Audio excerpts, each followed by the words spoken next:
Bonjour à toutes et tous et bienvenue dans Industrie des possibles, l'émission dans laquelle tu pars à la découverte de ton futur métier et peut-être de ton orientation professionnelle. Cette émission a été imaginée par l'OPCO2I et l'étudiant, un partenariat. Et tu verras dans cette émission, il n'existe pas une mais des industries qui recherchent non pas un profil mais un état d'esprit pour créer ensemble la société de demain. En résumé, l'industrie c'est un peu l'avenir de l'économie française. Alors pourquoi pas toi? Pour m'accompagner durant cette émission, j'ai le plaisir d'avoir Hélène Van Wes avec moi. Bonjour. Bonjour. On va parler de votre profil tout de suite. D'abord, démarrons avec la partie qui est-ce.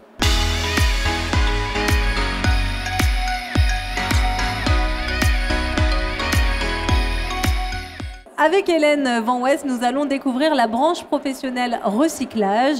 Fer, métal, papier, carton, plastique, verre, textile. Il y a autant de filières qu'il existe de matériaux, peut-être même plus. Vous êtes, Hélène, responsable des relations sociales au sein de FEDEREC, la Fédération professionnelle des entreprises du recyclage.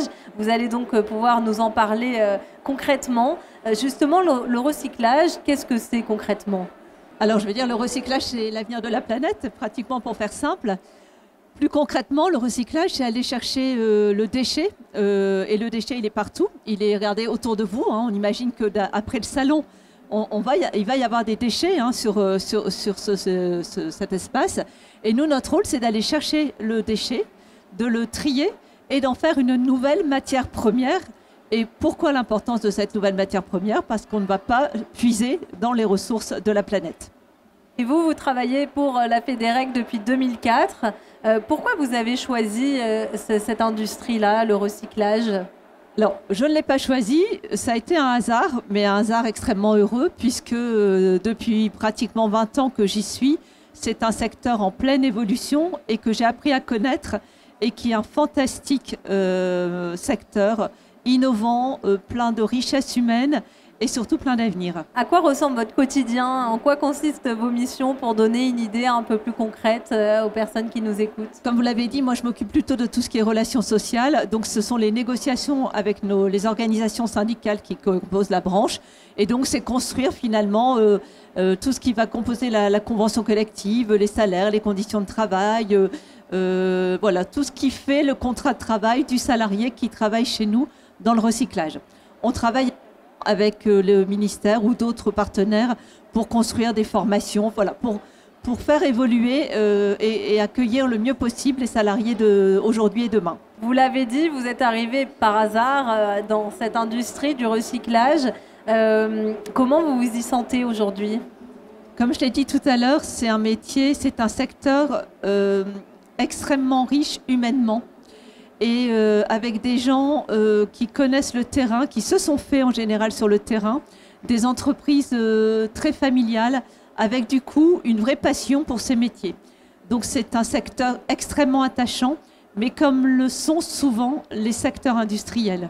On va passer sans plus attendre à la deuxième partie de notre émission, le vrai du faux.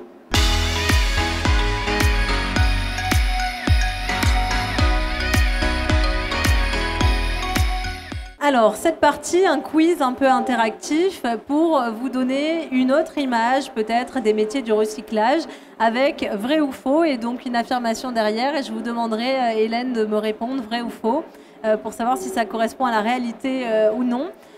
Le recyclage des ferrailles en France représente 1120 tours Eiffel par an. Est-ce que c'est vrai ou faux? C'est vrai. On ne se rend pas compte toujours effectivement que de l'importance des déchets qui sont collectés en France. Et effectivement, c'est très parlant cette image. C'est quoi, c'est en poids? Alors c'est en tonnes. Chaque année, nos industries recyclent, collectent et recyclent 70 millions de tonnes de déchets. Alors on n'est pas dans le déchet ménager, nous on est vraiment dans le déchet industriel. Donc il faut imaginer, si nos industries n'étaient pas là, ce qui se passerait autour de nous. C'est quoi le déchet industriel? Alors le déchet industriel, ça va être le déchet finalement qui vient des industries, par exemple la plasturgie, la métallurgie, il y a du déchet, chez eux on va le récupérer. Comme quoi par exemple? C'est par exemple aussi les déchets du BTP, quand on détruit un immeuble, il y a du plastique, il y a du verre, etc. C'est également de manière plus concrète les ordinateurs, ce sont les téléphones portables, les voitures. Voilà, tout ça, quand ça arrive en fin de vie, les frigidaires, il faut en faire quelque chose. Et heureusement, on ne les jette pas n'importe où, même si malheureusement, parfois, on voit ça autour de nous. On a des industries qui vont en prendre soin et qui vont les réintroduire dans le cycle de production. Donc, c'est des matériaux qui vont être réemployés derrière. Exactement. Et c'est pour ça qu'il faut faire attention où on met nos déchets. Vos téléphones portables ont une nouvelle vie. Vos véhicules hors d'usage ont une nouvelle vie. Donc voilà, tous ces objets qui font notre quotidien, des tables, des écrans, les micros, tout aujourd'hui peut trouver une seconde vie grâce au recyclage. C'est formidable. Et ce sont des métiers dans cette industrie qui existent, pas tous bien sûr, mais en tout cas c'est un vrai ou faux, depuis une centaine d'années. Effectivement, alors avant c'était de manière très confidentielle et puis on ne parlait pas de recyclage, mais finalement dès le début du XXe siècle, on recyclait, alors à l'époque c'était des peaux de lapin, c'était des petits bouts de ferraille par-ci par-là, mais effectivement ce sont des métiers qui existent depuis 100 ans et c'est pour ça que je disais que c'était très riche, parce qu'aujourd'hui les industries, et on parle d'industrie, avant on ne parlait pas d'industrie, sont composées de générations entières qui ont connu l'évolution du métier et qui en ont cette passion, parce que c'est un métier qui évolue tout le temps, c'est un métier qui innove et qui se transforme et c'est passionnant. Vrai ou faux, les automobiles sont construites totalement en partie recyclée? Alors totalement pas encore, effectivement. Aujourd'hui, un véhicule, vous voyez, c'est quoi? C'est 70% d'acier, c'est du textile, c'est du verre. Aujourd'hui, on va peut-être considérer qu'on a 30 ou 40% des des véhicules hors d'usage qui vont pouvoir être recyclés, puis on va refaire effectivement des véhicules neufs avec une partie de matériaux recyclés. Voilà, donc ce chiffre augmente. Il y a certains constructeurs d'ailleurs qui travaillent déjà sur des prototypes de véhicules 100% recyclés. C'est notre objectif, mais aujourd'hui, ce n'est pas encore 100%. Aujourd'hui, quelle partie des automobiles sont issues de matériaux recyclés? Alors, les tableaux de bord sont pas mal, vous voyez, des objets qui sont faits à partir de plastique recyclé. On peut trouver du textile aussi, voilà. Et puis d'autres matériaux autour du véhicule. Mais enfin, ces deux exemples-là sont assez parlants.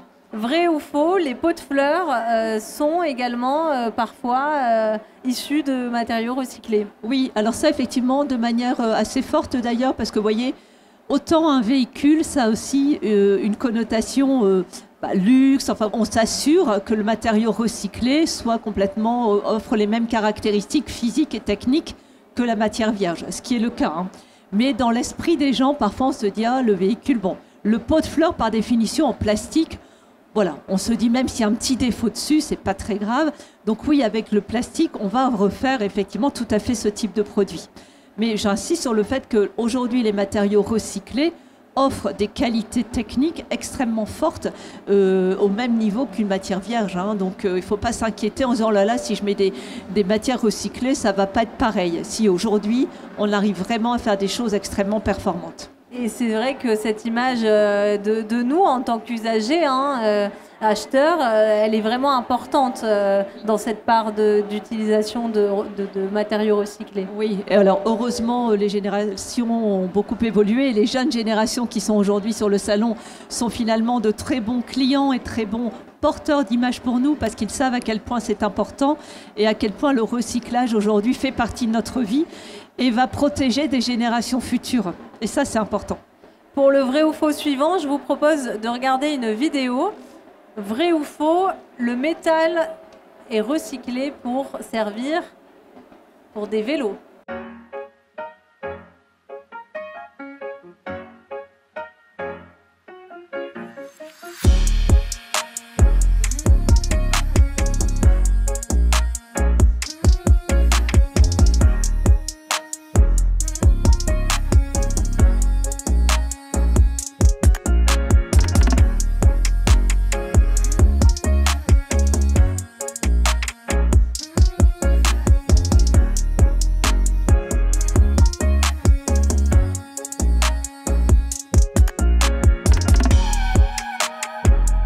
Et vrai ou faux suivant, le carton peut servir pour réaliser des chaussures.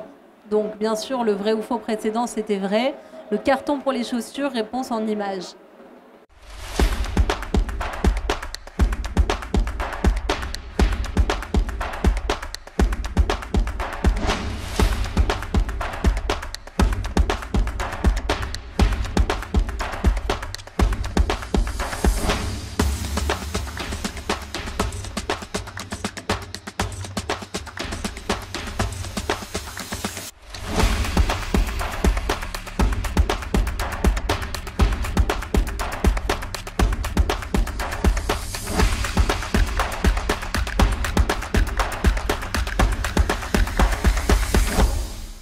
Voilà, donc c'est vrai. Et notre dernière question, vrai ou faux, c'est un secteur d'avenir, les métiers du recyclage, avec des métiers qui se réinventent en permanence, Hélène? C'est le moins qu'on puisse dire. Je pense qu'on a de très très beaux jours devant nous et tant mieux pour nous, certes, mais tant mieux pour toutes les générations qui arrivent. Je ne pense pas qu'il y a 100 ans, finalement, quand les premières entreprises de recyclage ont vu le jour, et on n'appelait pas ça des entreprises de recyclage, on appelait ça des chiffonniers, etc.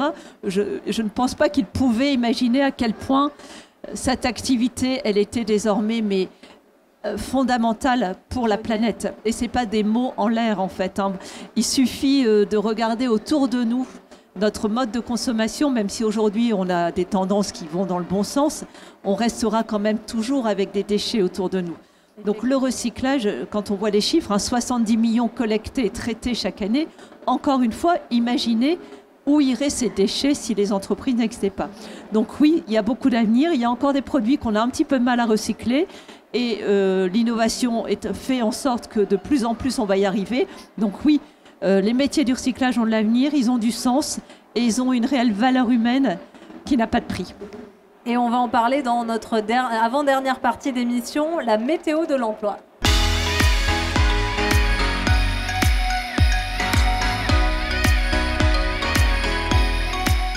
Alors, quels sont justement ces métiers du recyclage? On en parle depuis tout à l'heure, on dit qu'ils sont nombreux, qu'ils existent depuis une centaine d'années, mais finalement, est-ce que vous pouvez nous les présenter, en tout cas ceux qui recrutent le plus? On a de la chance qu'effectivement, on ait une industrie qui recrute. Chaque année, quelles que soient les crises qu'on peut traverser, on continue à embaucher.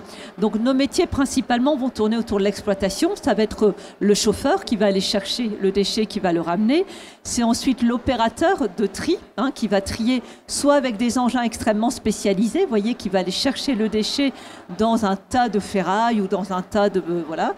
Et puis l'opérateur sur tapis qui va également faire ça.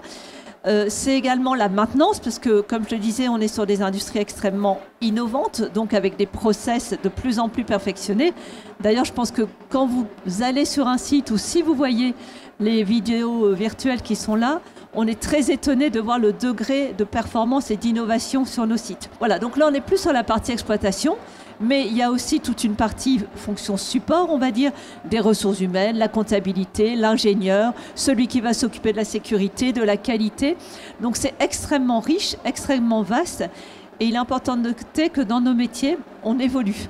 Et ça, c'est une vraie caractéristique du recyclage. Vous pouvez commencer en étant opérateur de tri, ensuite chef d'équipe et pourquoi pas demain être responsable d'exploitation, c'est-à-dire vraiment vivre pleinement tout ce qui peut se passer sur un site. Donc vous recrutez et à tout niveau de formation? Oui, on recrute. Ce qui nous importe, nous, c'est l'état d'esprit, c'est la motivation. Alors il y a des métiers où on ne demande pas forcément une qualification initiale, on va former dans l'entreprise. Parfois, plutôt, on est sur des métiers un peu plus fonction support, où là, on va demander des Bac+2, des masters, etc. Mais aujourd'hui, contrairement à il y a quelques années, on a une offre de formation initiale et continue qui nous permet d'accueillir effectivement des collaborateurs et de les faire évoluer de manière très positive au sein de nos industries. Les principales formations vers lesquelles se tourner quand on a son bac? Soit on veut être plutôt sur la partie exploitation, donc on peut commencer par des certificats de qualification professionnelle pour être opérateur de tri, pour être opérateur maintenance. On a aussi des Bac+2 autour du responsable d'exploitation, Bac+3, et puis des masters effectivement sur l'économie circulaire, sur le traitement des déchets. C'est assez varié. Les chiffres peut-être liés au recrutement pour les jeunes? Alors, on sait que dans les années à venir, on a à peu près 8000 postes à pourvoir et que chaque année, on a 1000 départs en retraite à remplacer. Donc voilà, c'est des chiffres intéressants, c'est des chiffres qui vont encore évoluer compte tenu du vent en poupe et puis des réglementations qui tombent. Chaque année, finalement, les obligations de recyclage augmentent. Donc voilà, c'est très favorable pour l'emploi dans notre branche. Et je tiens à dire, souvent on a des témoignages dans les sites, on a parfois des personnes qui nous disent « Bon, moi j'étais venue voilà, un petit peu comme ça par hasard, mais j'adore ce métier et je ne voudrais jamais en changer. » Et ça, c'est des vrais témoignages qu'on entend. Bon, ça fait chaud au cœur, mais c'est une vraie réalité. L'industrie, pour ceux qui ne connaissent pas ou ceux qui hésitent, c'est un état d'esprit. c'est comme une famille. Alors je le pense, mais sincèrement, et d'ailleurs quand vous allez sur des anciens sites industriels ou quand vous entendez des histoires industrielles, c'est extrêmement passionnant, les familles sont investies. Voilà, n'hésitez pas à venir dans l'industrie, c'est extrêmement attachant. Et donc la typologie de taille d'entreprise? Alors on est plutôt sur la TPE, la PME. On a 5 grands groupes effectivement qui sont aujourd'hui assez connus dans le monde du recyclage, mais essentiellement à 90%, on va avoir de la PME et on va retrouver des familles, des générations. Et des générations du coup qui ont à cœur aussi la vie de leurs collaborateurs. Encore une fois, moi ce qui m'a toujours frappé dans l'industrie, c'est le côté famille. Alors cap ou pas cap? C'est notre dernière partie d'émission.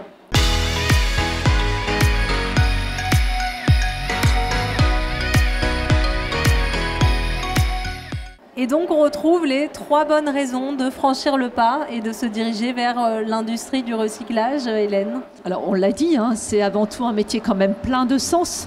Je pense qu'aujourd'hui on n'a plus besoin d'en faire la démonstration, mais celui qui participe à l'industrie du recyclage s'investit dans une cause, enfin, c'est pas une cause, mais enfin en tout cas dans une industrie qui est extrêmement riche de sens et de valeurs pour l'avenir.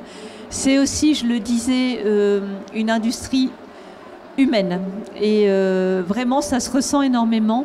Et on l'entend souvent de collaborateurs, ou même parfois, vous voyez, on travaille avec des organisations syndicales qui nous disent, nous, on aime bien travailler dans votre branche parce que les interlocuteurs, ce sont des gens qui nous comprennent, ce sont des gens qui savent ce que c'est qu'un ouvrier, qu'un technicien, un agent de maîtrise. Et ça, c'est très riche. Et puis, le troisième sujet, c'est venez nous voir simplement parce que c'est spectaculaire. C'est une industrie spectaculaire quand vous allez sur un site, que vous voyez ces montagnes de déchets, la rapidité avec laquelle on les traite et surtout le résultat final du déchet qui va arriver par camion et ce qu'on va en faire à la fin de la chaîne. C'est extraordinaire. Voilà. Est-ce que vous auriez un dernier conseil pour la route ? Écoutez, venez nous découvrir parce que on sait que l'industrie en France, même si les mentalités changent, ça reste encore parfois difficile au niveau vision de ce qu'on peut avoir. Et puis venez nous découvrir sur les sites, dans les différents territoires, on organise des visites, on organise l'accueil des jeunes. Donc on est prêt à vous accueillir et vous verrez, vous ne regretterez pas. Sur quel type de territoire, peut-être, sont les plus gros recrutements ou besoins ? Alors, très clairement, les déchets on les retrouve là où il y a une population dense, donc avec des territoires, effectivement, avec une population importante, mais aussi avec des sites industriels. Donc, ça va être les Hauts-de-France, ça va être la région Rhône-Alpes, ça va être l'Est. Et puis, au niveau de la région parisienne, on va retrouver aussi pas mal de sièges sociaux et des sites également. Voilà. Mais dans tous les territoires, vous retrouvez des recyclages. Mais c'est vrai qu'en général, là où la population est dense et où on a de l'industrie, on va retrouver des industries du recyclage. C'est noté. Merci beaucoup, Hélène Van West. Merci à vous. Un dernier mot pour la route. Potentiel, passion. Voilà, si vous avez envie de vous diriger vers les métiers du recyclage, ce qu'il faut retenir. Alors, pourquoi pas toi ? Et oui, et rendez-vous peut-être sur www.métier-recyclage.info et sur le site industrie-d-possible.fr. Si besoin. Et n'oublie pas, qui que tu sois, quoi que tu recherches, l'industrie aura toujours de beaux jours devant toi. Donc encore une fois, pourquoi pas toi ?